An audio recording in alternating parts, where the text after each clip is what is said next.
Hello and welcome to The Worst Movie Ever Made, an experimental movie podcast designed with one thing in mind, to find the worst movie ever made. I'm your host, Chris Ockman, joined by my co-host and fellow mad scientist, Rob Scucci. I'm Bob Hassick. Hey guys, how are you? And doing this, why are we? All right, so, new Better Call Saul last night. New Bill Burr special dropped on Netflix today. New South Park hour-long Paramount Plus feature tomorrow.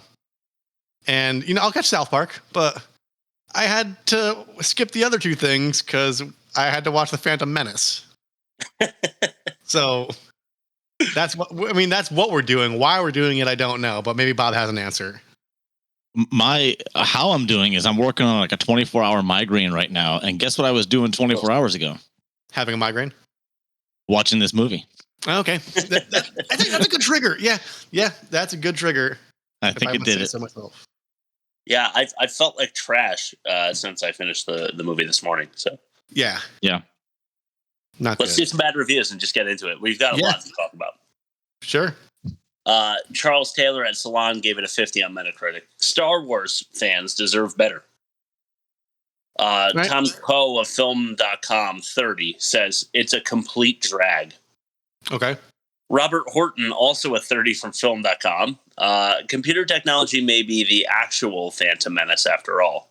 And then I saved this one for last because those three were quick. Mark Savlov of the Austin Chronicle says the entire film is curiously soulless, with major characters making their entrances and exits, some of which are unexpectedly final, as if they were breezing in from some other screening next door.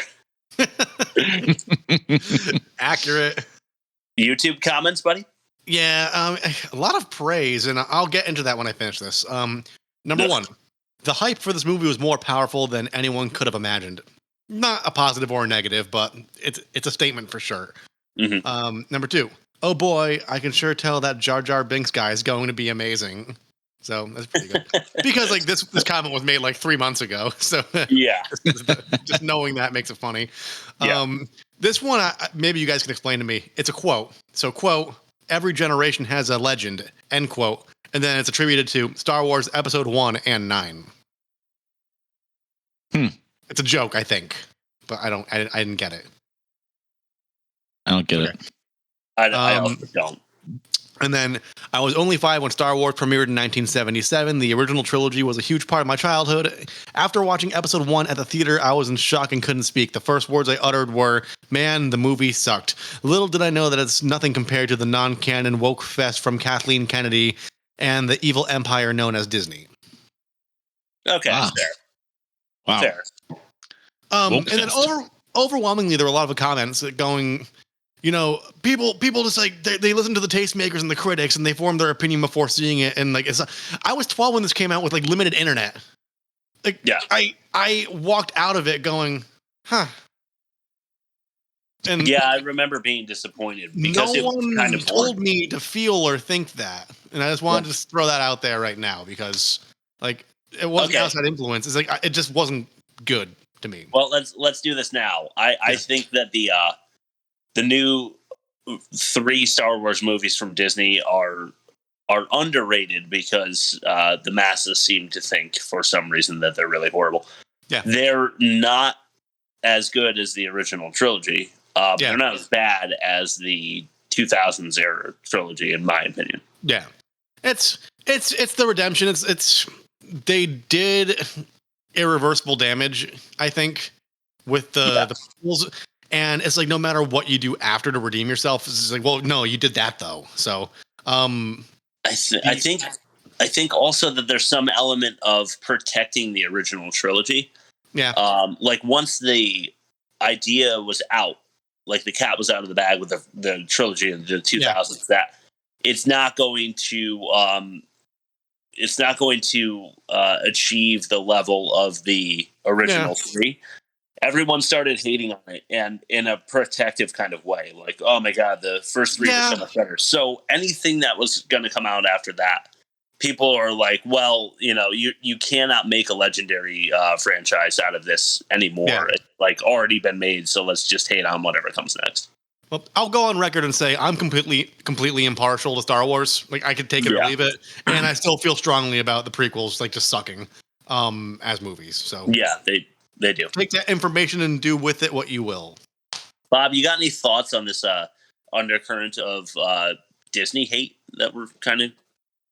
I mean, a little bit, only because I grew up with the original. I saw Jedi in the theater for like my 9th birthday or something like that. And then when the prequel came out, I was just married, and my wife took me to it to see it, and I was like, I'm sorry you wasted money to take me to see that because it was not very good. And when the new ones start coming out, I didn't watch them because I have a fondness for the originals, but I'm not a fanboy, and I'm not a what do you call that? A franchise. I'm not a franchise guy, right? Okay. I don't hook onto franchises, but I also know exactly what the new ones did. They pandered to the fans, just like all the comic book movies do now. And I'm not into the pandering because I don't want to watch the movie and then say, oh, that's exactly what I wanted to see. I want to see something original, and I'm not going to. So I think that's why I think the Disney hate is because of the pandering. Yeah, but the prequels pander as well. And I'm going to talk about that in Phantom Menace. But a New Hope was what was the name of the first Disney reboot? Do you guys remember? The Force Awakens. That was a carbon copy of A New Hope, which it was like watching The Hangover 2, which was problematic. It was not refreshing, but it was familiar. It was comfortable, and it was enough for them to get the green light. They probably had the green light already to make The Last Jedi. And The Last Jedi, I thought, was pretty good. I actually really enjoyed it, and we can talk about that some other time. Maybe on the Empire Strikes Back episode. Say we do that next week. Who knows? Mm-hmm.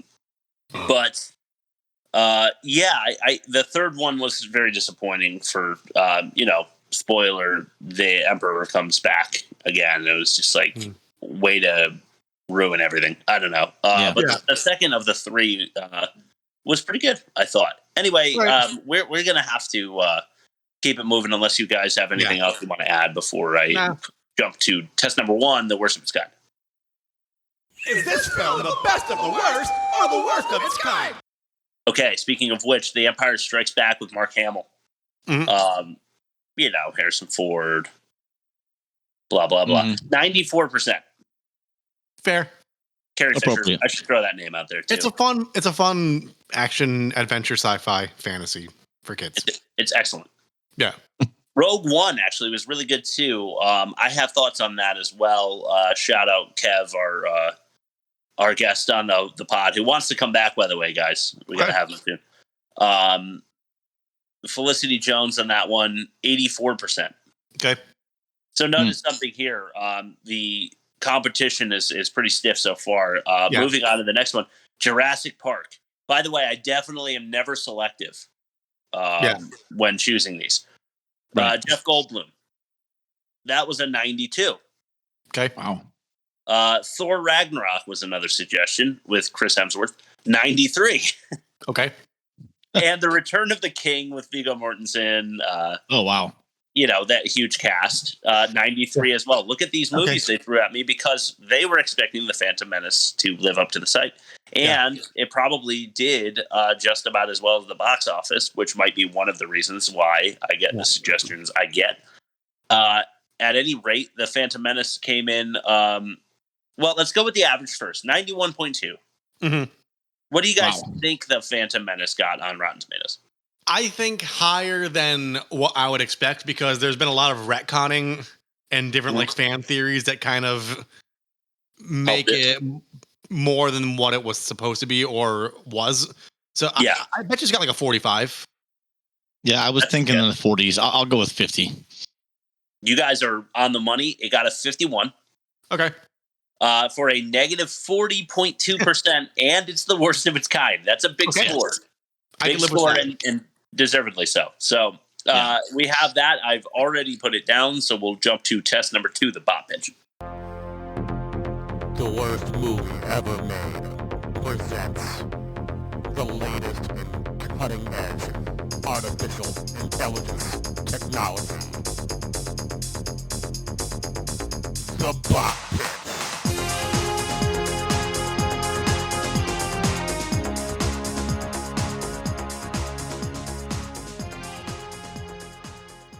Okay, here we go. This is a robot telling us the plot of Phantom Menace. We're going to see how well they do, and then we're going to decide if we would make that movie. Here we go. Right. Frank has been born with a magic power that it transfers to his ideas. He accidentally put his talent in the wrong idea, the wrong magic. The superpower is freezing people apart from Frank. Laser swords as only equalizing forces against Frank's power. When he was 5 years old, he postponed the world. Now he's 18, and it is gone again. Earth is no longer a place worth saving. A voice speaks out to him with the authority of a computer, controls him, and sends him away on an escape pod amid the debris and loneliness of dying space stations. When a zombieism-type disease transforms innocent people into bloodthirsty monsters, Frank crawls his way out of the death trap after he gets bitten and kills his friends. Dazed, starving, and confused about life, he grabs a silver headband for saving lost children, but he needs food and water first. Here, demons walk among children who are desperate for food while others are injected with straws and walked off to a city in the sky with the majesty of golden roofs and the brilliance of a forest made of leaves. He sees this with short distance vision before light licks right through him again. Nearby is an old couple who give him food and water while they discuss if they should leave or stay, since they have enough provisions to last them one more year. The old man consults with corpses to see if it's safe to leave, which seems weird.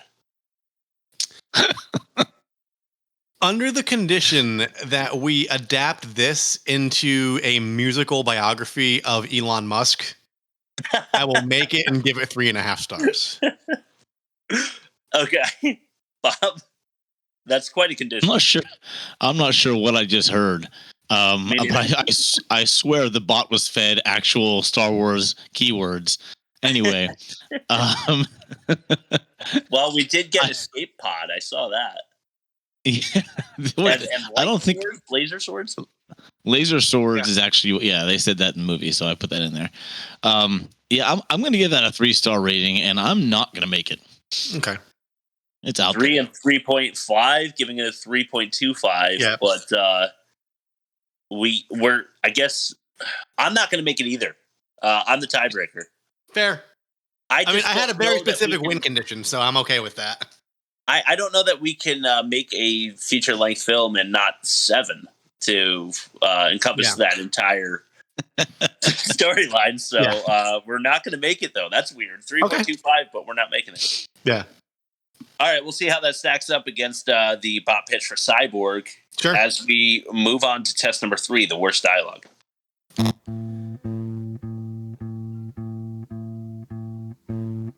The worst movie ever made presents the worst dialogue ever made. Here again, I am met with the struggle of how to select just 10 lines. This happens to me more often than not, although last week it was how do I find 10 lines? Right. So we're going to have a lengthy discussion as to which is worse, starting with number 10, and this is Mace Windu. At the very end, says to Yoda, "There's no doubt the mysterious warrior was a Sith." Yoda says, "Always two there are, no more, no less, a master and apprentice." Windu says, "But which was destroyed, the master or the apprentice?" Giving you the clear, cliffhanger. Yeah. Head into episode 2, which is annoying enough on its own. But if you think about it, it's also canon that Darth Maul survives. I don't know if you guys know that. So with that in mind, should there then be no Vader because he's the new apprentice? Because Darth Maul is still technically a Sith, which makes all three of them Siths, which can't happen according to Yoda. Yeah. Yeah, I didn't know he was still alive. Yeah, there's something. I feel like he's mentioned in a Han Solo movie or something. That he has like a gang or something like that. But there's also like a book with Darth Maul like survives somehow. It's true that he survives. So I've read something about it, but have never cared enough to explore further. So I'll take your word on that. That's fair. Just led me to a logical inconsistency in my head. But that's why it's number 10 and not number 9, where Annie says, "Are you an angel?" And Padme says, "What?" Annie, "An angel. I heard that the deep space pilots talk about them. They're the most beautiful creatures in the universe. They live on the moons of Viego, I think." This, 1, unnecessary details. 2, wow, that's cheesy. I get that you're 10. Yeah. 3, setting up the budding romance between the 10-year-old and the, 17-year-old? Something like that? Yeah. Yeah, it's creepy, no matter how you look at it. Yeah, absolutely. But also, like, I said it first, but super cheesy. Yeah. Yeah. We're going to talk about it very soon. But their romantic dialogue through the course of the 3 movies is written by someone like the South Park guy that has to clear the chips off of his shoulder. Yeah. South Park bingo card. Yeah. All right. I'm going to move on to number 8. C-3PO. "I beg your pardon. What do you mean, naked?" And then R2 goes, right? And C-3PO says, "My pods are showing. My goodness." Oh, yeah. So annoying. Extremely annoying. Super pathetic comedy writing. There's more of that to come. But first, we will hit our first clip of the night in Doesn't Compute. I'm ambassador to the Supreme Chancellor. I'm taking these people to Coruscant. Where are you taking them? To Coruscant. Coruscant, that doesn't compute. Wait, you're under arrest. Fairly human sarcasm out of that robot there. Yeah, exactly. Also, should he not have heard and understood the Coruscant request from Qui-Gon to begin with? Yeah. Yeah, Qui-Gon's like, "We're taking them to Coruscant." And he's like, where? Like, is this a droid? Or just some dude at the DMV? Yeah.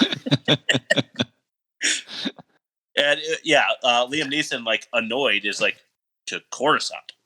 Like, I just said that to you. Man, so much foreshadowing in this dialogue. I'm going to move to number 6 and do some more voice acting for you guys, because I'm really killing it. Padme. Killing it. Padme. "I don't need this to remember you by, Annie. When we get to the capital, many things will change, but my care for you will not." Annie says back, "I care for you too." This is more cheesy romance dialogue between a child and a recent high school graduate. Yeah. Yeah. Okay, number 5. Jar Jar. He has just arrived in the Gungan city after having been banished. And he says to the guy riding, like, a land mammal, somehow that they like were able to drag into their underwater city. He says, "Captain Tapos, Misa back." Tapos says, "No again, Jar Jar. Yusa in big doo-doo this time." Yeah. Okay, so I want to breach the subject of what the Gungan issue is, because we're supposed to think they're stupid, right? I don't know. Is it to that, or are we supposed to think they have a language that's modeled after English, but they just say Misa Yusa? Yeah, that's the problem. Is like, I mean, Wait, well, there's more land that we can traverse here that I'd rather not at the moment. But it does seem like they modeled their. But where in the history of anything has there been a language that was like literally modeled after another language? Like they all kind of evolve the same way that biology evolution occurs. It reminds me of. Have you ever heard of pidgin? No. It's like a Jamaican dialect that it's like broken English, but it's very Jar Jar Binksy. If you this is the land that I'm trying to. Yeah, I'm just saying. Before, go to BBC.com and they have pidgin translations that you could read yourself for any article, and just do it. Yeah, maybe that was their source material, and they didn't realize the problems. Wink, wink, wink, wink. Test number 6. Wink, wink. Right. That they would incur doing so. Let's hit a couple more clips. We've got a bunch tonight because this movie fucking sucks. And this one's called Boom Pow. Hello. Sorry. Who's are you, sir? I'm Padme. Lisa Jar Jar Binks. You're a Gungan, aren't you? Uh-huh. How'd you end up here with us? Mine don't know. Me said day starting pity okie day with the brisky morning munchin', then boom! Getting very scared and grabbing that Jedi and pow! Misa here. Misa getting very, very scared. I remember a very specific edit of this clip. It was like a Burger King commercial or whatever fast food franchise did the Star Wars toys. Okay. And he goes, Misa Jar Jar Binks. And he goes, I'm the comic relief. They actually say it. He introduces himself. And it was I'll never find it. It was like a Burger King commercial from 1998 or something like that. Oh, man. Misa Jar Jar Binks, I'm the comic relief. And I can't unhear it every time I hear him say that. I am desperate to see that. I'll find it. We gotta find it. He that's what that scene was, right? It's a 30-second little clip of him just speaking his Jar Jargon and coin that. That's going in the write-up, right? Jargon, I'm writing that down right now. Yeah. Jar Jargon's good. But yeah, I mean, that's all that was. I think we were supposed to be rolling on the floor after that clip. Yeah. Have you also, just real quickly, have you seen the footage, the behind the scenes footage of George Lucas talking to the animators about how he's supposed to walk, and he's like a doughy center heavy guy, and he's doing the whole he's gonna look he's doing arm flapping and stuff, and it's fucking incredible. That's another thing. Okay, so I'm writing myself a little. I've got a list of shit I'll send you guys because I'm not a Star Wars fan, but I've collected weird things from this franchise that I just that are fucking hysterical. There's a lot of cringe material here that's really funny. Burger King edit and Lucas Jar Jar walk. I'm ready. Yeah, and write down Red Letter Media if you guys haven't seen that, because that's amazing. It's a very specific. I'm familiar with Red Letter Media. Yeah, they do a 3-hour takedown of the episode 1, like we're about to do. Yeah. All right, here. Let's throw it to another clip. Okay. This one's called Science, and I'm sorry, guys, but I'm taking over with my hate for certain things here. I'm really sorry. Take it away. Encountered a divergence in the Force. A divergence, you say? Located around a person? A boy. His cells have the highest concentration of midichlorians I have seen in a life form. It is possible he was conceived by the midichlorians. You refer to the prophecy of the one who will bring balance to the Force. You believe it's this boy? I don't presume to. But you do. Revealed your opinion is. I request the boy be tested, Master. Oh. Trained as a Jedi, you request for him. Finding him was the will of the Force. I have no doubt of it. Okay. All right. In the interest of keeping this brief. Yeah. We are faced with the prophecy. Yeah. And the Shmi's conceiving, nurturing, birthing a child given to her by the seeds of the midichlorians themselves. This sounds like a particular religion. That sounds like a bunch of other religions that I've heard of before. Making that unoriginal, but also, what? Because midichlorians are things that live inside your cells, so they all like sperm together in those cells and then shot it down to her ovaries. Like, what happened there? That's exactly what happened. Yeah, I mean, they said it right there, Chris. That's pretty cut and dry. Shit, maybe that didn't deserve to be on the worst dialogue list then. I'm gonna go to some comedy, some comedic relief here at number 2 with Jar Jar. I'll do this one myself. He's walking through the where are they? What's the planet? I don't remember. It's where they find Anakin. Tatooine. Tatooine. Oh, it is still at Tatooine. Okay, I should have known that. So they're walking the village streets, so to speak, the dusty, sandy village streets of Tatooine, and Jar Jar has an incident where he's debating whether or not he wants to run back to the ship. It seems, and he says, "This is very bad." And then squelch, he steps in poop, and then he goes, "Oh, icky goo." Yeah. Yeah. I forgot that happened until I saw it again yesterday. Ugh. Yeah. This is the level of comedy writing that they were able to deliver for us. He steps in poop and then calls it icky goo. And I know that's short and maybe undeserving, but for me, that I felt like punching my phone because that was the medium that I was watching the movie through. I don't know about you guys. 22 years in the making, and that's what they can come up with. That's like the new Tool album that came out after 13 years with nothing, and you're like, that's it. Like that's the best you could fucking do. Like we were all sitting here counting down, and you're gonna disappoint us like that.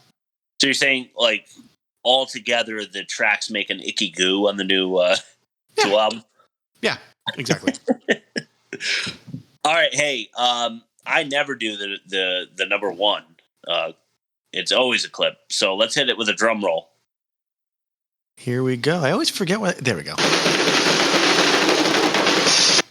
Symbiosis. Right. Master, sir, I heard Yoda talking about midichlorians.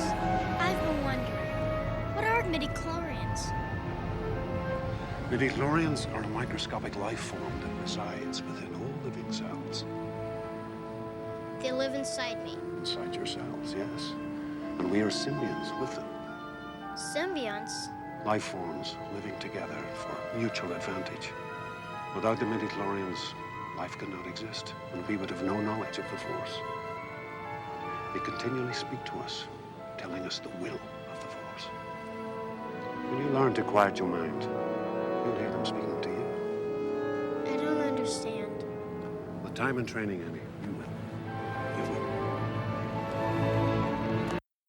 Again, they are trying to make the audience understand what a midichlorian is. What it is the death of magic and the introduction of junk science in its place. The reason that the original trilogy, it was so inspiring, I think, was that any one of the three of us might be Force sensitive. One of us could be a Jedi. Yeah. You had a natural inclination, and through discipline, like self-love and like this Zen state of mind, you could become these things. And this one, you're born with it. You have it at the end. Yeah, you're the quarterback who happened to be born with a stocky frame and a handsome face. Yeah. According to your genetic count of midichlorians, that's what makes a Jedi. So you just have to be lucky genetically. Yeah. Specifically on this clip, Jake Lloyd's Anakin character is the audience, right? Yeah. He's giving us the opportunity for Qui-Gon to once again explain to us what midichlorians are. Mm-hmm. Because the Star Wars new franchise reboot is desperate for us to understand this for some reason. Yeah. Right. And then Jake Lloyd, at the end of Qui-Gon's explanation, says, as the rest of the audience does, I don't understand. I think you think they were gonna like try launching an energy drink like a Star Wars brand like midichlorian like Red Bull or something, and then like they couldn't get it canned or something, and they're like, all right, let's just scrap that and move on. If you really want to knock her out, here's some medichloroform. Yeah. I would put no marketing past this franchise. Yeah. Yeah, that's totally fair. Yeah. All right, guys, we're gonna do some more clippage because this movie deserves it. Mm-hmm. Test number 4, the worst acting.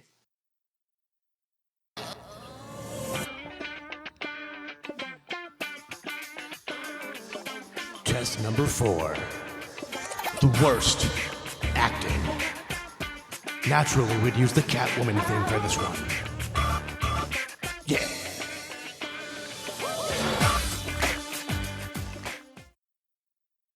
Whoop-da-doop-da, Annie.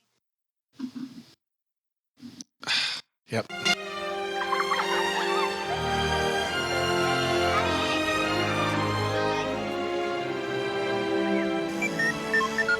Wow, a real astro droid. How do you get so lucky? That isn't the half. I'm in the boons race tomorrow. What? With this? Oh, no, you're okay, Annie. You've been working on that thing for years. It's never gonna run. Come on, let's go and play ball. Keep racing, Annie. You're gonna be Bug Squad.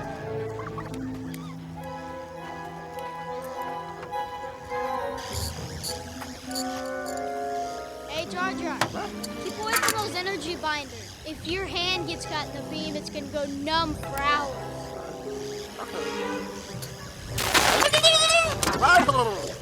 My current is savage. My current revenge. Revenge. I'm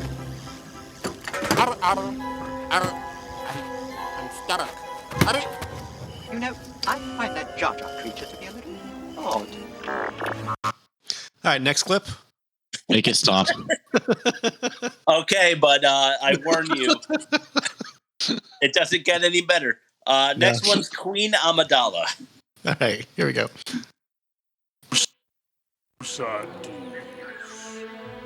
I am Queen Amidala. This is my decoy, my protection, my loyal bodyguard. I'm sorry for my deception, but it was necessary to protect myself. Although we do not always agree, Your Honor, our two great societies have always lived in peace. The Trade Federation has destroyed all that we have worked so hard to build. If we do not act quickly, all will be lost forever. I ask you to help us. No, I beg you to help us. We are your humble servants. Our fate is in your hands.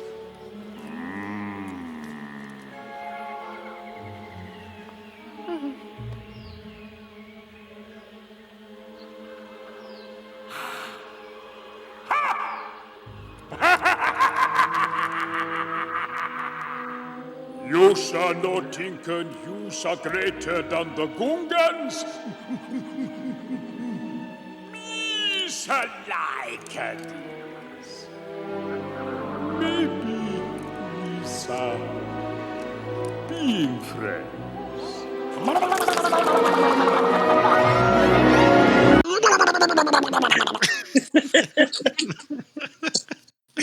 Would you elect an official? Like, imagine a politician. I mean, in today's America, maybe, but we lost Howard. We lost Howard Dean over a bia. Yeah. And we're going to Washington. Yeah. Imagine a guy like every 3 times a speech is just like, like in the middle of making a point. But yeah, I actually think Natalie Portman, maybe it's by design, is super flat. And one thing that we just comes to mind here that we haven't necessarily discussed in any length is when a scriptwriter leaves the actor with a spot where they have to act like they had the thought midstream. Mm-hmm. And this never goes well. So it's like dialogue that's written that's cut off. So like it's like Johnny is like, Bobby, I can't believe you didn't meet me at the park. Come to think of it, you didn't meet me at the ice cream shop the other day. Like cuts himself off. Yeah. Never sounds real. Right. Never ever sounds real. But it's a minor infraction here, but Natalie Portman's character is tasked with saying, we beg you to help, or we ask you to help us. And then she says, no, we beg you to help us. But there's no, I just had that thought. It was very like I had this script written for me, which this was supposed to be like her improving. I don't know. Dead flat. What's your guys' thought on Natalie Portman's performance here? It could have been anybody playing Amidala. Yeah, that's the thing. Like, she is super talented, and she did not bring it, or they didn't let her bring it. I don't know. Was it Natalie Portman that did the song with the Lonely Island, where she's like super vulgar and like rapping? I don't know. I think they're funny, but I didn't follow them. Like, if it's her, like, I know she could belt it and like be funny and charismatic, and like I know they're going for like a diplomatic figurehead here, but she could have had like I know she has something in her to do more than that. She definitely does. I've seen enough movies outside of the Star Wars franchise to know that she has it. Yeah, she's really good. But let's move to our next clip called Pod Racing. Yes, we have power. Shields up. Take this.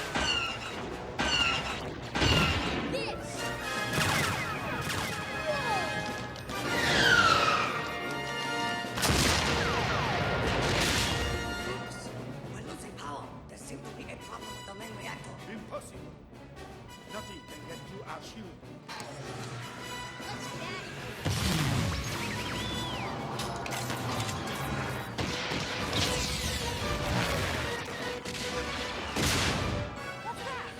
It's going up from the inside. We didn't hit it. Now this is pod racing.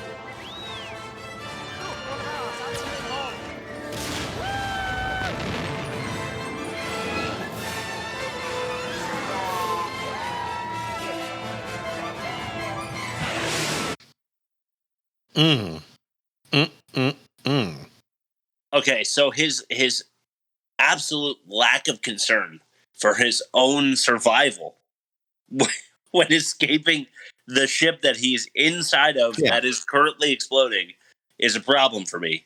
But also, as I've detailed, I don't like kid actors, and Jake Lloyd does not make the leap like a Dakota Fanning does outside of the bubble of child actors. There are a few, like Haley Joel Osment, is it? Yeah, with a T, I think.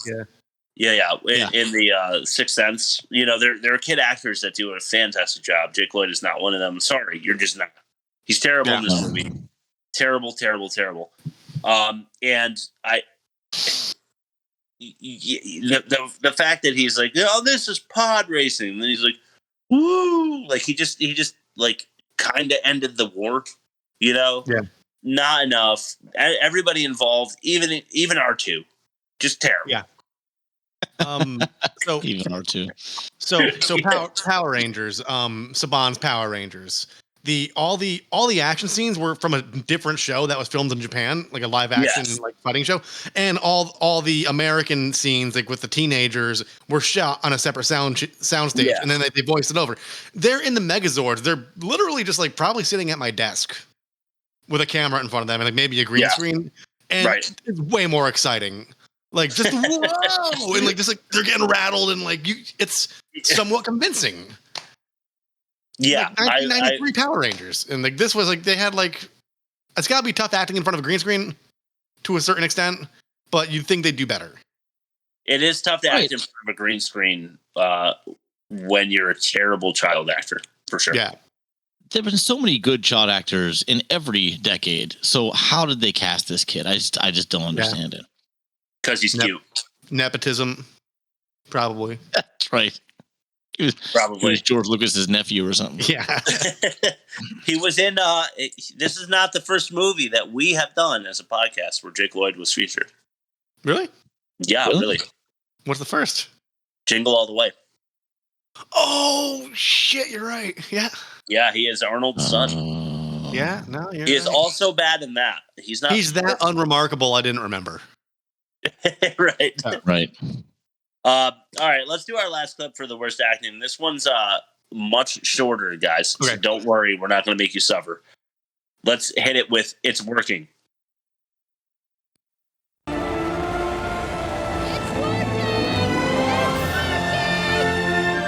That's it. That ruined the movie for me. The first viewing. That right there is when I decided that I was no longer a fan of Star Wars. Yeah. I threw out all my action figures. I burned my posters and my penis because I was so mad. Yeah. Ouch. Rob, you want to do your ad read?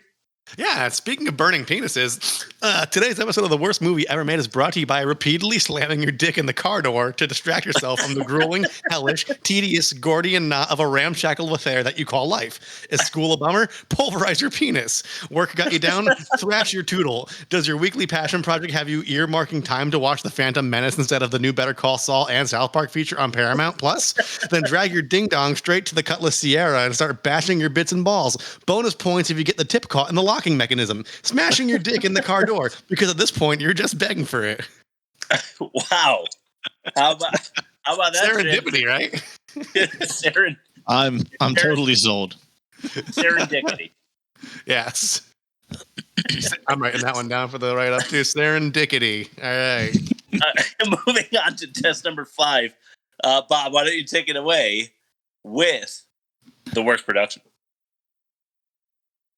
The Worst Movie Ever Made presents Worst Production.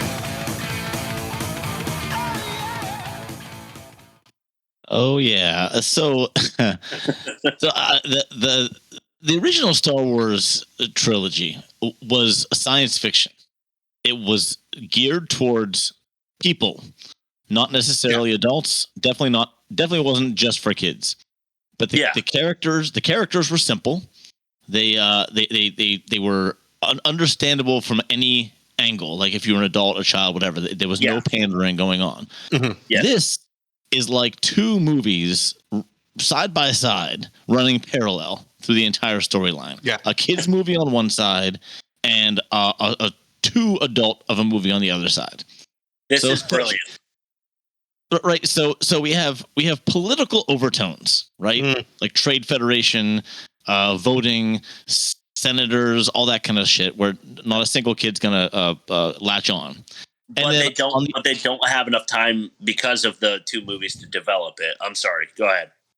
Right, that's it. And on the other side, running parallel is stepping in poop and saying how wooed, which by the way is a throw to one of my least favorite TV shows of all time, which is Full House. I hated that show when it was out. I hated they rebooted it, and the stupid little girls on the show would always say how wooed. And when Jar Jar did it, that's when I burned my dick on that one, Chris, because I was done. I was out. Yeah, I was completely out.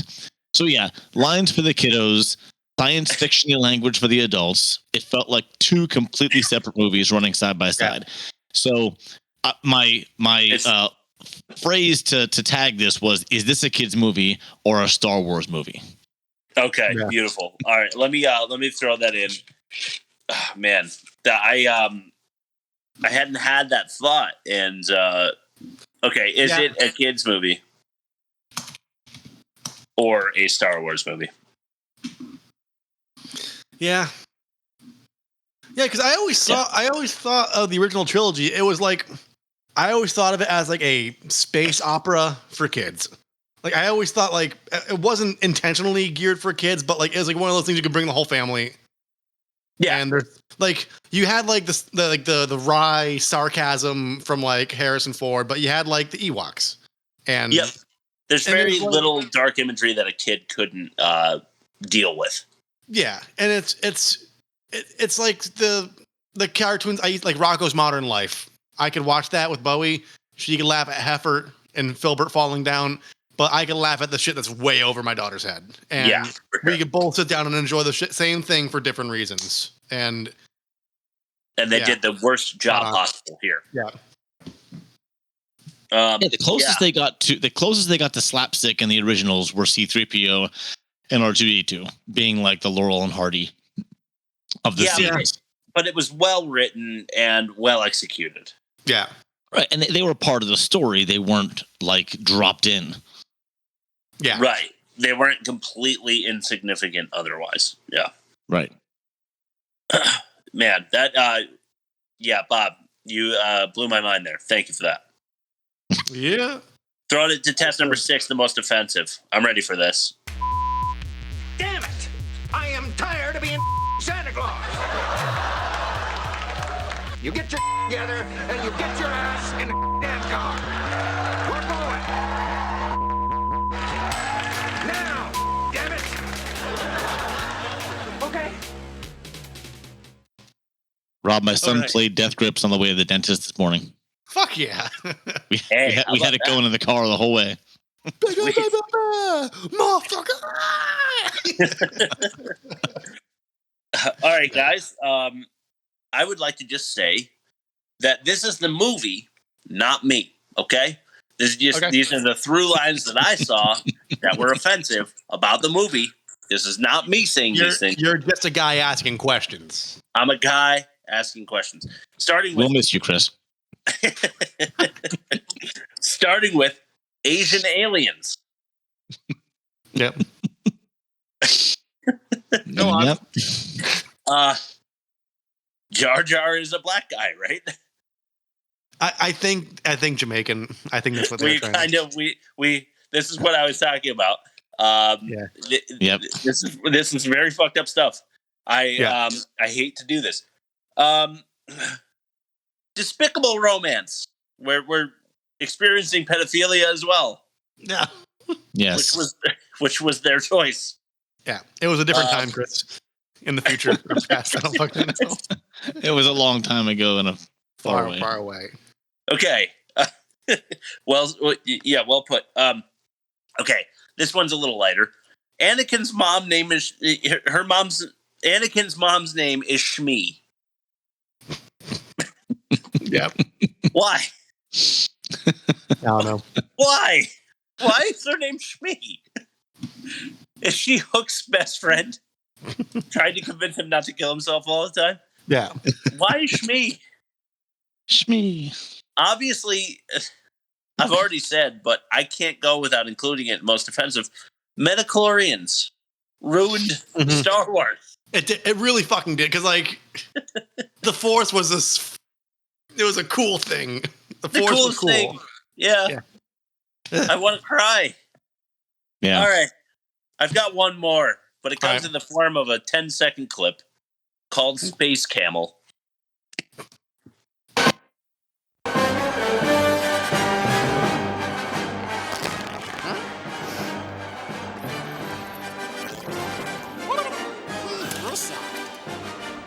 If that wasn't clear to you, that was the Space Camel fart. Yeah. And Jar Jar Binks saying it smells bad. Yes. My daughter does that. It's literally like humor for a 3.5-year-old. It's well, I'm sure she would find that hilarious then. But probably I found it offensive. Yeah. Anything else you guys want to include? Oh my God, yes. This one was hugely debated. The parts dealer, the guy that owns the slaves. Yes. Yep. Yes. Yes. Yep. Yes. Oh my God, offensively so. I can't believe I didn't see that. Offensively so. Oh, he's like, the mind tricks don't work on me. I just want the money. Like, oh my God. George Lucas, shame on you. Yeah. Yeah. Way to use the most offensive human stereotypes as content. because you're out of ideas. Yeah. And give him a limp gonzo nose just to tie the ribbon. Oh my God. Too true. Yeah. Fuck, man. Brutal. Oh my god. All right. Anything else, or can we catch all this? Just Space Congress. I don't watch many things that have realism. I like you guys know I'm a cartoon guy. If there's political humor or something like that, that's like a byproduct of whatever plot's happening. I'm okay with that. But like, I generally want to escape what I'm experiencing in my daily life when I'm being entertained. So you put on Star Wars, you're like, oh, it's a Senate hearing. That is fucking awesome. And we obviously, Rob, we obviously try not to be too political here. Yeah. Right. But there's currently something going on in the United States that I am struggling. It has to do with Congress, and I am struggling to view it because even as important as it is to the history of our country, something I'll be explaining to my grandkids. I hope I'm not really watching it. Like I kind of catch up on the highlights and stuff like that, but I don't really have 4 hours to just sit there and listen, because it's a little boring, I feel like I'm not patriot for that offense, but why am I going to go watch your Star Wars movie when we're doing that in a situation that's not explained to us very clearly and it just isn't wholly very interesting. So very good point. Yeah, to separate them. It's like you could like that stuff in your real life, but like I want it when I'm decompressing. I don't want any more of that shit. No, I want more lightsaber duels. That's what I want. Yeah, exactly. Cool space swords. Yeah. Are you guys ready for this fucking monumental catch-all? Because we're gonna throw it to it right now. Gotta catch 'em all. Yeah. Okay. I say I just go lightning round again. Yeah. You guys interrupt. I'm just gonna do that. You know, every time that I say lightning round, the first time I'm like, "What do you guys think about that?" Yeah. The first thing I'm like, but we're gonna go for it. Starting with, we can't. The Asian alien men are saying to the Emperor, "We can't handle this Jedi," and then the Emperor's like, "Kill them both," and they're like, "All right." We're like totally terrified of these Jedi, but I guess we'll just kill them now because you said to. Send a lot of destroyers or droidicons. I don't know what they are because the Jedi call them destroyers, but the Asian alien guys call them droidicons. Yeah. I'm saying throw like 100 at them. I tried briefly to like follow the language, the character names, the robot names, and gave up. That was just too much. Yeah. I can't say I blame you. But yeah, I'm just saying, like, if they can't handle 3 of them, they have to like escape. Why don't you throw 20 of them at them? Stop building 4,000 droids and build 7 more droidicons, and you're good. Yeah. Obi-Wan and Qui-Gon on the subject, when faced with the destroyers or droidicon, do like a fucking Flash Gordon where they just like shoot off the screen at super speed. Mm-hmm. It was almost like a weird edit. It was like a fast forward moment that I've never seen from a Jedi before that and not since. So just had to point that out. Immediately following their departure from the space station where they were attacked and nearly killed, we are met with Qui-Gon just running through a forest. Yeah, we were. Yeah, how? We don't know. Yeah, we have no idea why. But on the subject, the droids run over their target and didn't know it. They're actively searching for the Jedi and run him over and just keep going. Yeah. We've kind of mentioned this already, but the Gungan city is pretty badass underwater. And it suggests somewhat smarter beings than what we're given with the Gungan dialect anyway.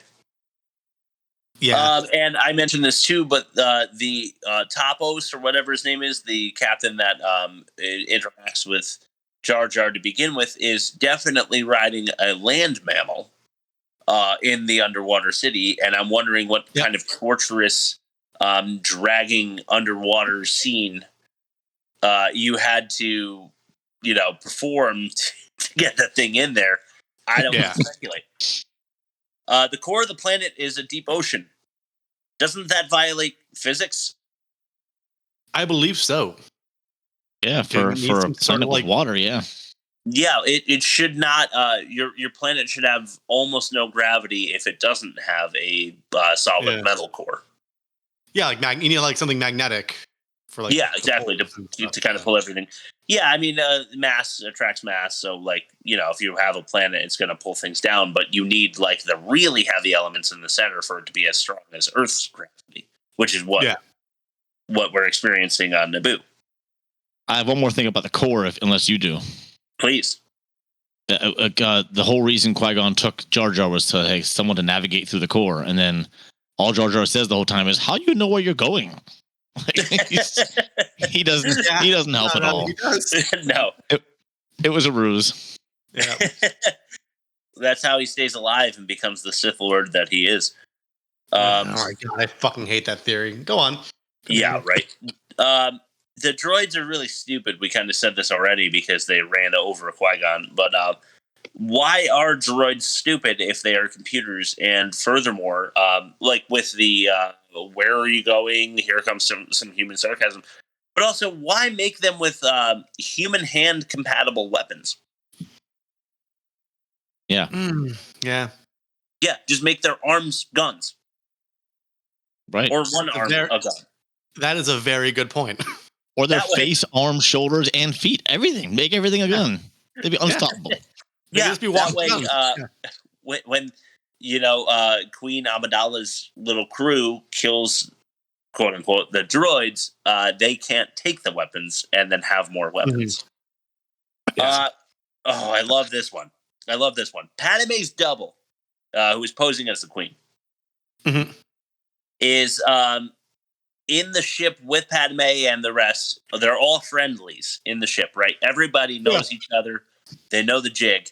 And Padme's double orders her, the real queen, to go clean R2-D2, and she does. She's doing dish duty. Why? I don't know. Their spaceship needs to repair, or they need to repair it, and the next closest planet to Naboo or whatever is off the grid. And so it includes slavery. It's run by the Hutts, and Republican credits are not allowed there. It's the closest planet to one that's in a Federation debate. Just saying, struck me as strange. Anakin is building C-3PO, of course. Roll your eyes now, because that's what I'm doing. Yes. Ugh, gross. Anakin is also the only human who can pod race. Yeah. That leads me to ask, what is it that Anakin does that no other human can do in the course of that pod race? Because I didn't catch anything that he did that another human couldn't do. No, he's I guess reflexes. Yeah. I guess. I feel like if you watch Formula One, the guys are doing the same thing. Yeah. I like how the chance die has 3 blue sides and 3 red sides. Why not just flip a fucking coin then? Yeah. Honorary dialogue mention. So this might have gone into my top 10. A character known as Kipster, who is Anakin's friend, says, "This is so wizard, Annie." They were hoping that was going to catch on. They totally were. They were trying to invent a slang. We're going to change the lexicon. Yeah, I think you're right. Stop trying to make wizard happen. Bob is some writer who for the last 30 years, every script he's written, he slipped wizard. The wizard slip. And then there's a huge mechanical spider.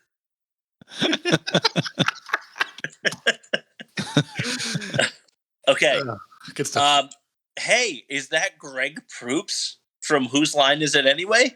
Yes, it is. He plays Fode, one of the twins announcing the race. How about that? Jabba enters, and Fode, played by Greg Proops, and his twin, also the entire audience goes, "Abuba Jabba the Hutt."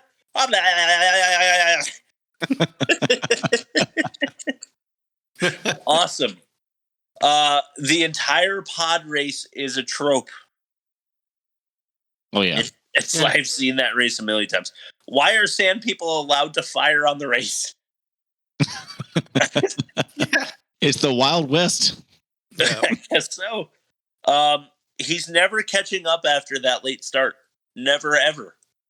Otherwise, his pod is so much faster that he should win the race by a mile, right? If he has that fast of a startup after a delay, it's like it should be like Mario Kart when you get that instant startup when you hit like forward and A at the same time, and then you hit every single speed pad, and then there'd be no competition. By the way, Anakin is a fucking liar. If he built that ship, then why is it in a foreign language? Yeah. I mean, maybe he bought foreign parts from like a third-party pod vendor. He slave bought them. I don't think he makes any money. What exactly did Annie do? Oh, okay, I said that already. I said that Liam Neeson put in some work on this movie. We're quick to make fun of him. I think he was pretty good. I think you're joking right now, but I'm not. I thought he was pretty good. The fact that he was able to be that subdued and calm for like 3 hours is a testament to his restraint.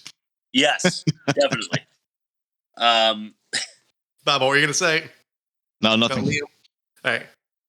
I felt that it was kind of weird that Annie is like sort of fine with just leaving his mom forever. Yeah. Like, let me get him one more quick hug. Yeah. Don't forget, he can't portray emotions. He's not able to. Yeah. Oh, yeah. Good point.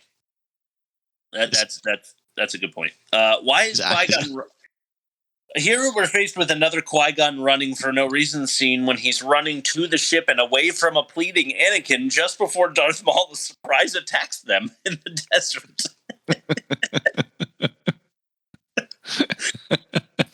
It's very strange. Annie is like, "Wait, hold on, Qui-Gon." And he turns around and he's like, "Get down, Anakin." But he's like full on sprinting away from him. Very strange for me. That scene had question marks all over it. I agree. And here's another huge question mark. Unless you want to go into a smaller question mark, Bob, right now. No. Okay, Darth Maul looks badass, right? He's the coolest element of the Phantom Menace. They like had so much drip so much merch that you can buy for Darth Maul, and you could not wait to see him on screen. And they gave him 10 minutes. Yeah, and doesn't like Yoda kick his ass? No, but no. He kills Qui-Gon in an epic, fucking awesome battle, but that doesn't take very long. And then Obi-Wan comes in and cuts him in half, and that's all the Darth. I mean, other than the surprise attack there, that's really all the Darth Maul you get, and he's dead in the first movie of a trilogy. Yeah. Where he is the coolest fucking element of the entire prequel franchise. Yeah. Mind-blowing stuff for me. I don't know about you guys. How are the drones going to get to the Gungans underwater? Don't know. Yeah. Stealth boat. I mean, that's the whole the quandary there for me. Okay. Little Palpatine debate here. Mm-hmm. Is Palpatine just way too lame? Yes. I mean, we're supposed to not know he's super evil. I mean, we do, obviously. I mean, we know, right? Like, no, immediately that's Palpatine. I mean, they say so. But if you're a kid watching it, if you're watching the kid movie arc, you don't know. Okay, fair. Okay, well, let me pose this question about Palpatine to you both. When he devotes his life to learning the dark arts and then reemerges into the political landscape of wherever the fuck he's from, isn't he completely unknown? And where is he from anyway? I just feel like he's going to struggle to become the senator wherever the fuck he's from if he shows up at 6 years old and has no friends or family to back up his campaign. A 50-year gap in his resume. Exactly. I was on a retreat at some lake in Minnesota. Sorry, I was finding myself. Yeah. Speaking of finding yourself, have you ever seen, I have to find this online and send it to you, Star Wars euphemisms for masturbation? No, but I'm into it. No. I think polishing the droid might be one of them. I don't remember.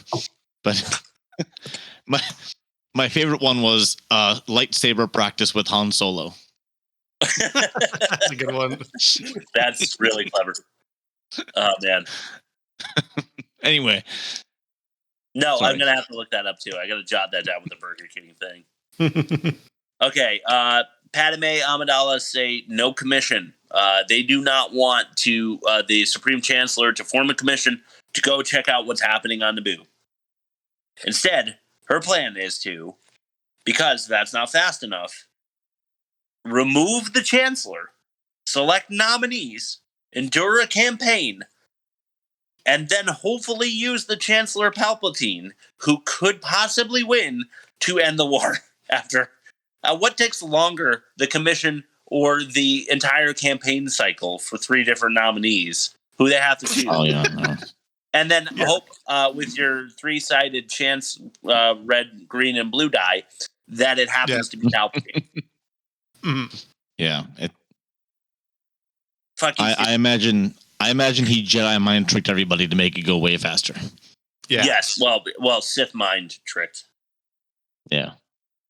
I don't know what the other Jedi. Yeah, he was, right? He was a Jedi? I don't know. They lean way, way too heavily on CGI. I mean, we can all agree it's probably a conversation that we can really open up if you want to, but I don't feel like that's necessary. I think the acting's a testament to, like, I think it was groundbreaking in a way where, like, this movie was, like, entirely green screen, right? And I think people didn't know how to act and react to surroundings that actually weren't there during the shoot. And I think that's not necessarily a Star Wars issue. I think any movie that ambitious that would have come out at that time would have had the same problem. Yeah, I completely agree. But they didn't, and Star Wars did. So big poo-poo on them for following through with it. They're in big doo-doo this time. So the sets they did build. This is coming from my fact or no fact edition. The sets it's not coming from it's something I skipped over. The sets they did build were only as high as the tallest actor, and the tallest actor was Liam Neeson. Yeah. Liam Neeson by a mile. So they actually had to spend an extra $150,000 to build sets high enough to be as tall as him, because everything higher than him was CGI. Wow, that is cool. Yeah, weird. That's cool. Yeah, that's cool to know. I'm glad to know that. Why is the King of the Gungans completely different, at least in head shape, from the other Gungans? Yeah. They all have eyes that pop off of their head like rabbit ears, and he's got them like squarely. He looks like a frog, and they do not.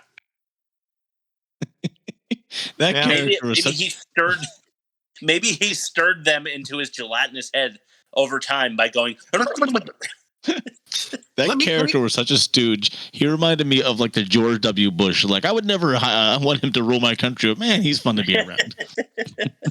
Let me point something out, Chris, because you remind me. Because like I'm not noticing these things. I didn't notice them until like you brought them up.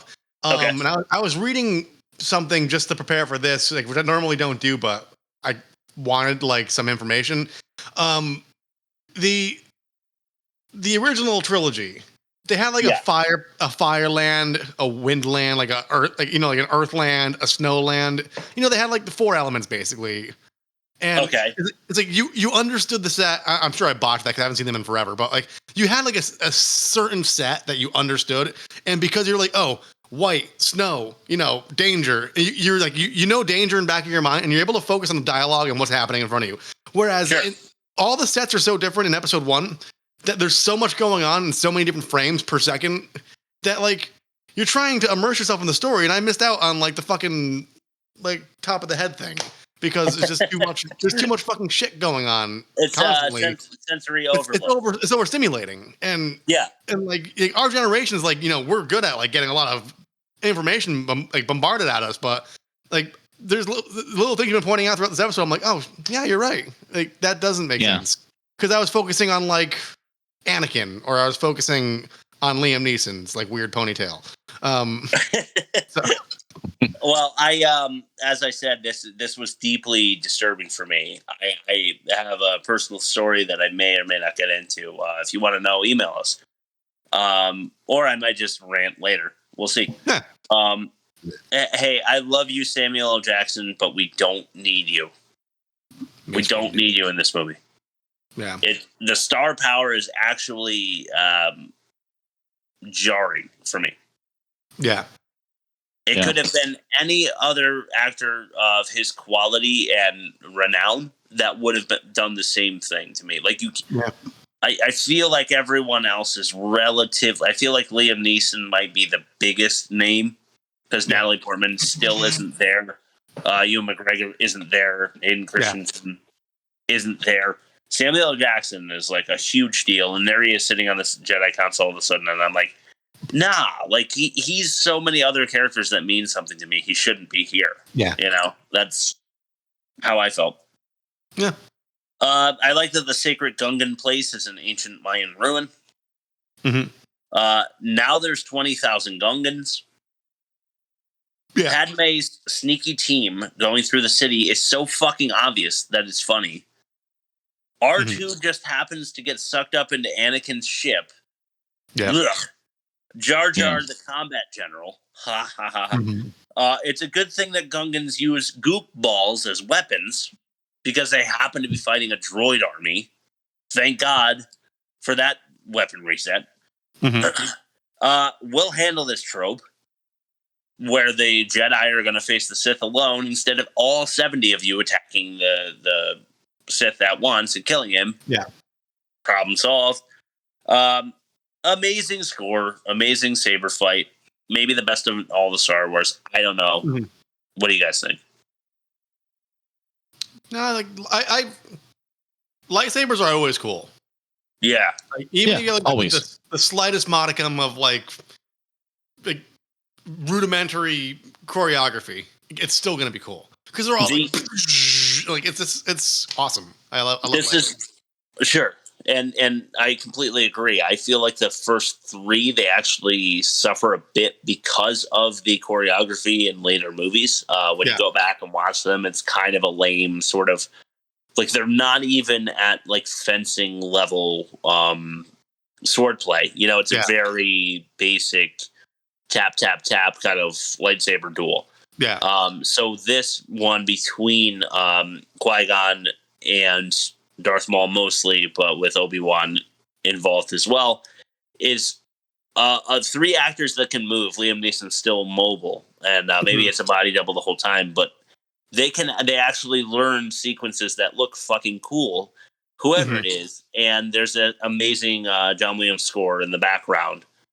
Dun, dun, dun, dun, dun, dun, dun, dun, dun. It's like a whole chorus and choir. Like it's a really cool, like 15 minutes. I'll give it to him. Yeah. Yeah.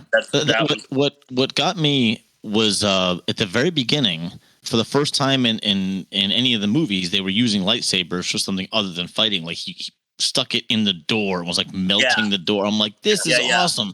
Yeah. I thought there was going to be a lot more of that kind of stuff, like groundbreaking, like new uses for them, seeing them again. And they that was it. That was the entire, ingenuity they could come up with. But you're right, Chris. The fighting's much better. Yeah, I thought maybe, I don't know. There's probably some lightsaber duels in the newer movies that, I mean, it's Disney choreography, but I remember that one leaving an impression on me. An otherwise trash movie, I was like, man, that fight was cool though. Like, yeah. Why would autopilot take Annie to the battle? Destiny. That seems like... Yeah, I guess Destiny. I love the fact that there was a collective window grappling. all 9 of them grappled up the window at the same time. Yeah. Something really funny about that. I caught that as well. I thought that was I actually laughed because it was so like synchronized. Yeah, it's just kind of ridiculous. I'm not sure why. It was musical theater. Here's a physics question for you guys. In the universe of Star Wars, what's the upper limit on a force jump? Because I wonder, like, if you set your mind to it, can you jump forever upwards? Because like double jump, like in some video games. Yeah, maybe there's like a Luigi, like if you push your legs enough, like fast enough, you can kind of flutter as well.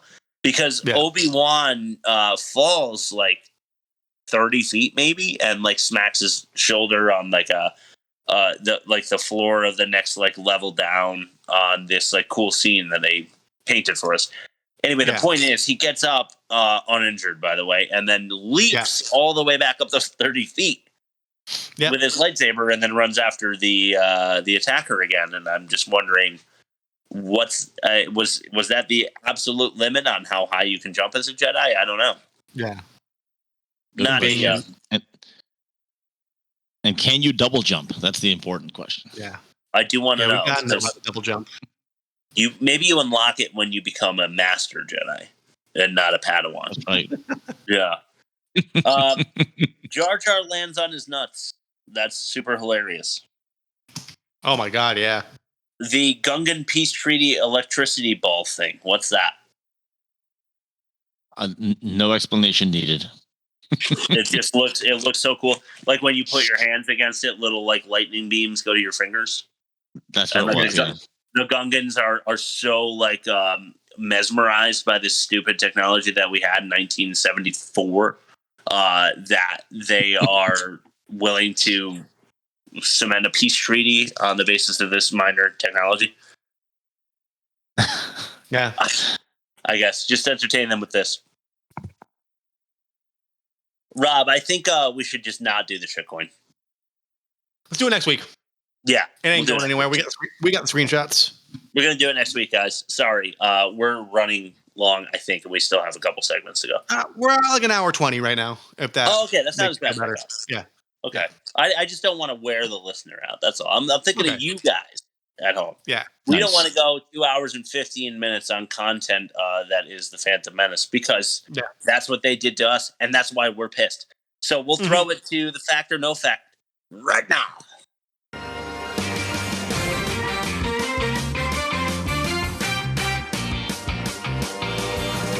The worst movie ever made presents Fact or No Fact.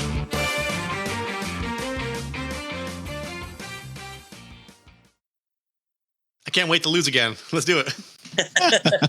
2-1. Okay.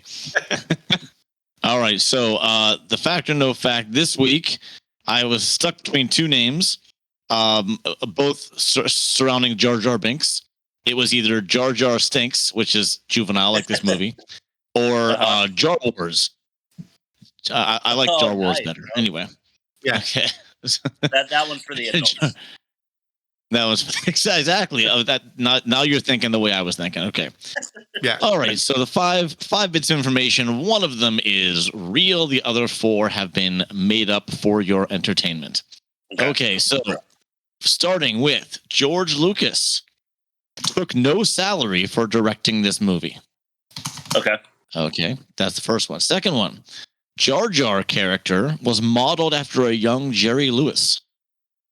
You know, because he was funny in France.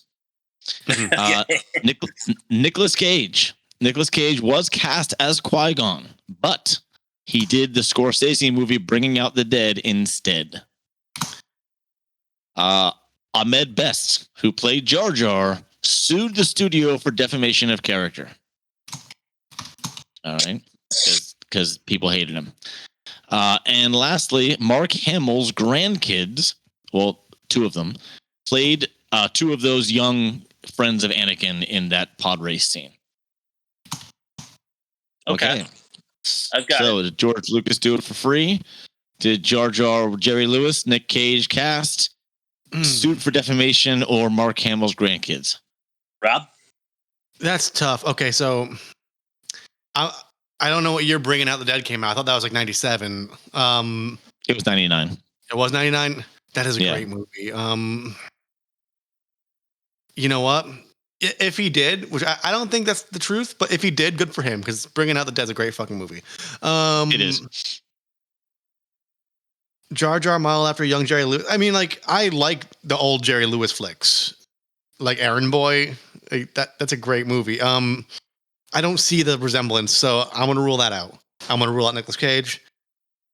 Defamation.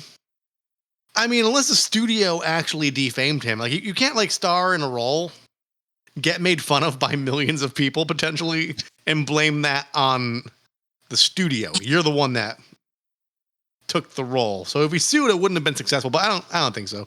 So I'm torn between no salary and Mark Hamill.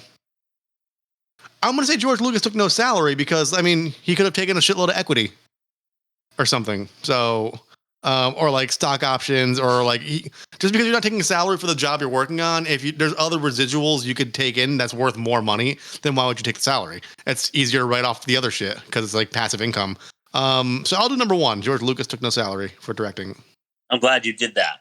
I was between three. Jar Jar, Jerry Lewis. I don't know. Who knows? Cage, Qui-Gon thing. I know that Cage wanted to be involved in a Star Warsian, Harry Potterish universe. I don't know if that's because he might have been cast as Qui-Gon, but I don't really think so. Your point about the defamation suit was heard by me, and I'm no longer considering it. So I was also between Lucas not taking a salary and Hamill's grandkids. I'm debating whether or not Bob has clued us in with the Hamill's grandkids thing by giving us the non-compliant ear to nose chain piercing chick with tattoos from whatever movie that was. So anyway, short story. I'm going with Hamill's grandkids because this is what Bob has done before, but he might be doing this to throw the scent off. But I don't want to not go with it just because I had the thought that it might be the old reversal and then feel even worse when it is that. So I'm going Hamill's grandkids. All right. Well, I made the mistake of making this list after watching it, so my creativity was just drained out of me. Yeah, I'll do it. So yeah, Jar Jar, Jerry Lewis. That was the dumb one I made up. I looked up Nick Cage movies 99. And I found out Bring Out the Dead. I'm like, oh, I love that movie. I'm like, that would make sense. He'd do Scorsese, but I made that up totally. Yeah, nice. Ahmed Best, who played Jar Jar, was suicidal. But he did not sue anyone. God. So it's like a Milli Vanilli. Yeah. Yeah, he was not in a good place. Good. My Lord. headphones just gave out. Can you still hear me? Yeah. Okay, I'll just speak as if I can hear myself. Mark Hamill's son was in the movie, but not as a child. He was an adult. Wow. So that's where I got that information from. So yes, George Lucas, just like Rob said, yeah, look at that celebration. George Lucas, he opted for all the merchandising, opted for basically every penny he could get aside from salary. This is amazing. We are a 2-2 tie. Yeah. At the end, I'm going to go find some headphones while you guys hash this out. Yeah. Rob, it's the end of the season. This is episode 8. We are now at a 2-2 tie with your clutch fucking victory. So I guess nobody watches the worst movie of the season at half speed. Thank God, because I wouldn't want to watch a 4.5 hour version of the Phantom fucking Menace. I still owe you guys Cat in the Hat. And listen, like, it's not for a lack of I want to do it because I think if we go live and do a Q&A, it'd be really funny. But I relatively new laptop. I have like weird work obligations, and I'm just trying to figure out a way to do a picture-in-picture so I could watch it and do that on my desktop through Instagram or YouTube or TikTok. So if you guys know how to do that, email me. Like I'm not technically illiterate, but like if someone knows the way to do it, I can follow the instructions and do it. If you know the odd med best way to do that, let us know. I think it'll be the start of a beautiful thing on our YouTube channel. But for now, Rob, why don't we send it to your alternate ending? Sure. Let me just pull up the soundboard because I had my window open. Let's see. Alternate ending. There we go. Or you can do this, or you can do that. Or you can do this, or you can do that. Or you can do this, or you can do that. Just pick one. Space Congress overturns Space Roe versus Wade. And then Space Twitter does its thing. Liam Neeson drives through the Death Star in an ice road truck while unknowingly being manipulated by a space insurance mercenary who wants the Death Star money. Oh my God, that's fantastic. That is good. And topical. I love it. Thank you. Yeah, you got it. You guys want to hear some bad credit names? Do I ever? Oh, please. George Boner. Okay, just to start off, they listed Jabba the Hutt as playing himself. That's pretty funny. What does that mean? I don't know. Is his voice entirely created then? Yeah, weird. Like, is the audio not actually from a human? I'm totally confused. Gavin Bouquet. Okay. Yeah. Ben Burt. Right. Yeah, two first names. He's got the two first names going on. Double Dukes. This one's weird. Friday, Liz Wilson. Okay. First name Friday, she goes by Liz. First name and last name, just one name. The guy's name, I'm assuming, is Gin. Ah. Okay. Like the drink. And this one was just too close to an actual character from the movie. I could not exclude Kathy Smee. Okay. That's fun. Another person calling themselves Tiger. All right. Todd. No, it's not Todd. It's Toad Tozer. Okay. No quotation marks or anything. Yeah. His name is Toad Tozer. Okay, now we get a little silly. Right. Barry Angus. Okay. Like the beef. All right. Andy's Rebang Jaundice.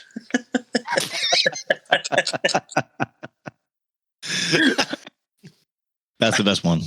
Yeah. So far, I have two more. Okay. I think this must have been the person that played the spaceship dealer on Tatooine. His name is Benton Jew.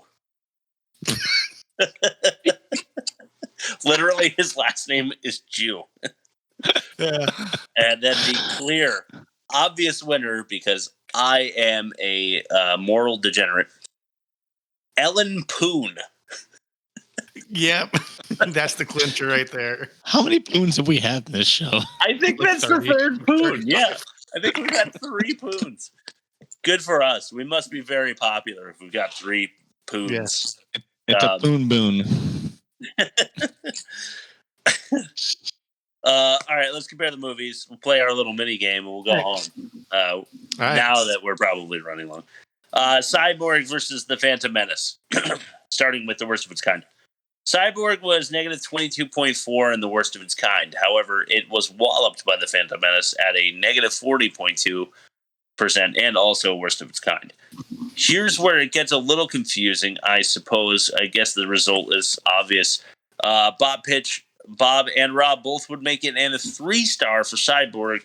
Phantom Menace is a 3.25 star, but Bob and I would not make it, so it would not be made. I guess it wins, right? Yeah. Yeah. The dialogue is worth for Cyborg. Yeah. 100%. The acting as well, correct? Yes. Yeah. So we're at a 2-2 tie going into production, where we have Cyborg's Enron accounting. Okay. Up against It's a kids movie. Is it a kids movie or is it a Star Wars movie? The parallel movies running together, but not in unison.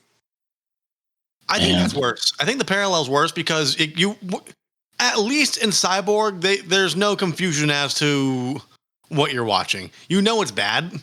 You know the acting's terrible, but you can set that aside mentally and go, all right, this is the story for the next hour and a half. Whereas when you have two movies trying to happen at once, and like, I was telling you guys about the Red Letter Media thing. Their biggest criticism is like, there's no protagonist in this fucking movie. Yeah. You don't know who you're rooting for. True. So like, that's a big problem. At least you know Jean-Claude Van Damme like has something at stake. You don't know who has what at stake until way too late in this movie. Mm-hmm. Yeah, very fair point. So yeah, Bob, you agree we're going with the parallel movie issue? 100% yes. In that event, I'm going to throw it to demerits first. Music for Cyborg, major demerit. But I wrote, and feel free to add here, but just a deep, deep disappointment. The hype centered around this movie for what it delivered is a huge demerit for me. That's true. Yeah.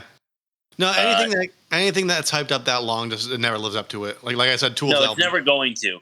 But this didn't even approach it. This was like the difference between I don't know, the Phantom Menace and the Empire Strikes Back. Wink, wink, nudge, nudge. Yeah. Do you guys want to add anything to demerits? No, just no. Too long without saying anything. Yeah, that's it. Just too long, didn't say anything. Like just nothing. There's nothing there for me. Too long, no message. Yeah. I'm happy to add that because then there's no debate whether or not the demerits outweigh Cyborg's. Clearly, the Phantom Menace wins that as well, giving us a 4-2. We'll play the mini game anyway. Yeah. Mm-hmm. Yeah. Yeah. Asian-y town, Asian-y music, or Asian aliens? Asian aliens, just because, like I said, like if it was any other setting in Cyborg, the music would have matched it stereotypically. So like it just happened to be Asian. Bob? Yeah, I'll go with that logic as well. Okay. Repeat flashback footage, meaning like literally the same footage again, or any Jar Jar footage at all. Jar Jar. Yeah, I'll go with the Jar Jar. No need for the extra round, but do you want to hear it anyway? Yes. Beach sex turn down, or now an obvious Jew stereotype. Obvious Jew. Stereotyping Jews is terrible. I had South Park reference. Yes. I had a space camel fart joke, but this wins, clearly. Okay, so obviously, and this is going to be fun for our eventual tournament, which I don't know if we'll do again. But The Phantom Menace is the worst movie of the season, according to the map. I'm okay with that. Only beat one movie, and that one movie only beat one movie that only beat one movie. So we're going to have a hard time deciphering. I mean, it is. I would say it's worse than anything else we watched this season, including Gotti. Honestly, I would sit down with somebody for laughs and watch Cyborg. I don't want to sit through Phantom Menace ever again. I agree. And Cyborg is the movie, like you're like, oh fuck you, and you like throw a fistful of popcorn at the TV, and everybody laughs, and like it's funny, you know. Yeah. But Phantom Menace, you throw a fistful of fist at the screen. You shoot your TV, and you can't watch it anymore. And then you burn your penis. Yes. Yes.